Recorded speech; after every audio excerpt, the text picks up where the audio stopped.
vya kwako vichungu. Wewe Mama Samira, kwa nini unatoa ufahamu? Ina maana hujui kinachoendelea?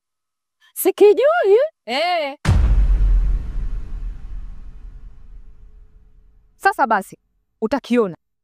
Tukiwaka kule pepe maneno lakini sasa hivi unafiki umekuzidi. Jambo angalia umenyamaza kimya. Tafikiria umemwagia maji. Yaani wewe ni mjeuri sana, wewe ni mbishi wewe. Sasa mwisho wako umeshafikia hapa. Na wakati unatujua sisi tulivyo. Tuna ahadi nyingi tunazozifanya. Kwa nini hutaki kutimiza? Na wakati sasa hivi ni wajibu wako wa kutimiza ahadi zetu. Sasa basi utatujua sisi ni nani. Umenielewa? Utatujua sisi ni nani? Sisi ni nani?